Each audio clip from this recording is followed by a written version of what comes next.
Story 4 of Dubliners. Eveline. She sat at the window watching the evening invade the avenue.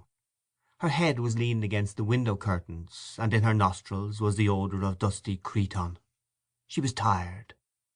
Few people passed. The man out of the last house passed on his way home. She heard his footsteps clacking along the concrete pavement, and afterwards crunching on the cinder path before the new red houses. One time there used to be a field there in which they used to play every evening with the other people's children. Then a man from Belfast bought the field and built houses in it. Not like their little brown houses, but bright brick houses with shining roofs. The children of the avenue used to play together in that field.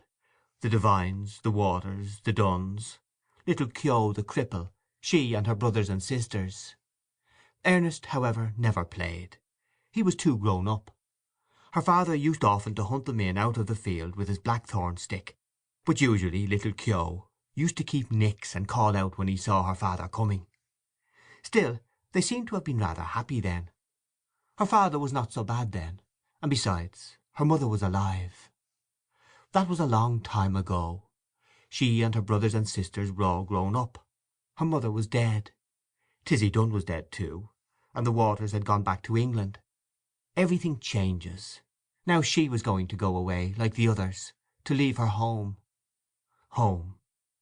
She looked round the room, reviewing all its familiar objects which she had dusted once a week for so many years, wondering where on earth all the dust came from.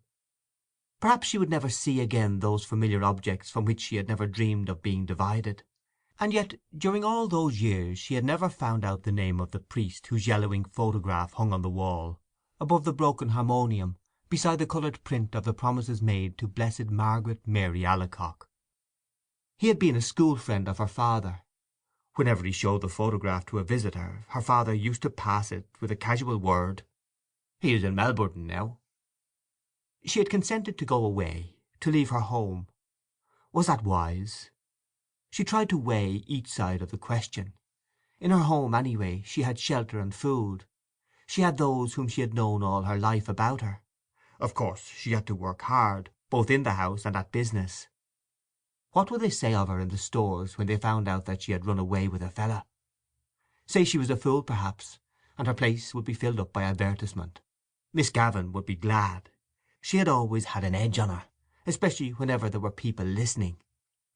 "Miss Hill, don't you see those ladies are waiting? Look lively, Miss Hill, please." She would not cry many tears at leaving the stores. But in her new home, in a distant unknown country, it would not be like that. Then she would be married. She, Eveline. People would treat her with respect then. She would not be treated as her mother had been. Even now, though she was over 19, she sometimes felt herself in danger of her father's violence. She knew it was that had given her the palpitations. When they were growing up he had never gone for her like he used to go for Harry and Ernest, because she was a girl. But latterly he had begun to threaten her and say what he would do to her only for her dead mother's sake. And now she had nobody to protect her. Ernest was dead, and Harry, who was in the church decorating business, was nearly always down somewhere in the country. Besides, the invariable squabble for money on Saturday nights had begun to weary her unspeakably. She always gave her entire wages, 7 shillings, and Harry always sent up what he could, but the trouble was to get any money from her father. He said she used to squander the money, that she had no head, that he wasn't going to give her his hard-earned money to throw about the streets, and much more, for he was usually fairly bad of a Saturday night. In the end he would give her the money and ask her had she any intention of buying Sunday's dinner. Then she had to rush out as quickly as she could and do her marketing, holding her black leather purse tightly in her hand as she elbowed her way through the crowds, and returning home late under her load of provisions. She had hard work to keep the house together, and to see that the 2 young children who had been left to her charge went to school regularly, and got their meals regularly. It was hard work, a hard life, but now that she was about to leave it, she did not find it a wholly undesirable life. She was about to explore another life with Frank. Frank was very kind, manly, open-hearted. She was to go away with him by the night boat, to be his wife and to live with him in Buenos Aires, where he had a home waiting for her. How well she remembered the first time she had seen him! He was lodging in a house on the main road where she used to visit. It seemed a few weeks ago. He was standing at the gate, his peaked cap pushed back on his head, and his hair tumbled forward over a face of bronze. Then they had come to know each other. He used to meet her outside the stores every evening and see her home. He took her to see the Bohemian Girl, and she felt elated as she sat in an unaccustomed part of the theatre with him. He was awfully fond of music, and sang a little. People knew that they were courting, and when he sang about the lass that loves a sailor, she always felt pleasantly confused. He used to call her Poppins out of fun. First of all it had been an excitement for her to have a fella, and then she had begun to like him. He had tales of distant countries. He had started as a deck boy at £1 a month, on a ship of the Allen line going out to Canada. He told her the names of the ships he had been on, and the names of the different services. He had sailed through the Straits of Magellan, and he told her stories of the terrible Patagonians. He had fallen on his feet in Buenos Aires, he said, and had come over to the old country just for a holiday. Of course her father had found out the affair, and had forbidden her to have anything to say to him. "I know these sailor chaps," he said. One day he had quarrelled with Frank, and after that she had to meet her lover secretly.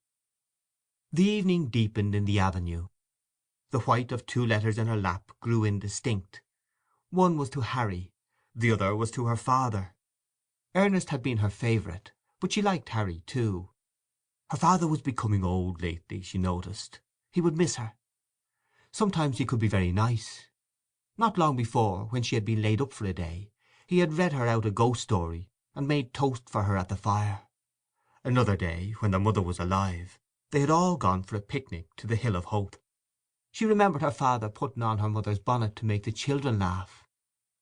Her time was running out, but she continued to sit by the window, leaning her head against the window curtain, inhaling the odour of dusty Cretan. Down far in the avenue she could hear a street organ playing. She knew the air. Strange that it should come that very night to remind her of the promise to her mother, her promise to keep the home together as long as she could. She remembered the last night of her mother's illness. She was again in the close dark room at the other side of the hall, and outside she heard a melancholy air of Italy. The organ-player had been ordered to go away and given 6pence. She remembered her father strutting back into the sick-room, saying, "Damned Italians, coming over here." As she mused, the pitiful vision of her mother's life laid its spell on the very quick of her being, that life of commonplace sacrifices closing in final craziness. She trembled as she heard again her mother's voice saying constantly with foolish insistence, "Deravon, Suran! Deravon, Suran!" She stood up in a sudden impulse of terror.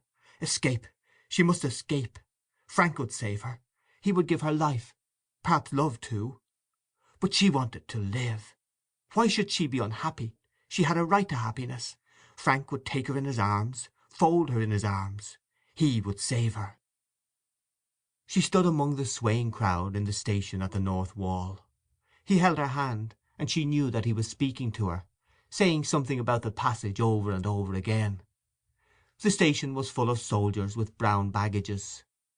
Through the wide doors of the sheds she caught a glimpse of the black mass of the boat, lying in beside the quay-wall with illuminated portholes.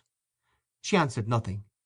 She felt her cheek, pale and cold, and out of a maze of distress she prayed to God to direct her, to show her what was her duty. The boat blew a long mournful whistle into the mist. If she went, tomorrow she would be on the sea with Frank, steaming towards Buenos Aires. Their passage had been booked. Could she still draw back after all he had done for her? Her distress awoke a nausea in her body, and she kept moving her lips in silent, fervent prayer. A bell clanged upon her heart. She felt him seize her hand. "Come!" All the seas of the world tumbled about her heart. He was drawing her into them. He would drown her. She gripped with both hands at the iron railing.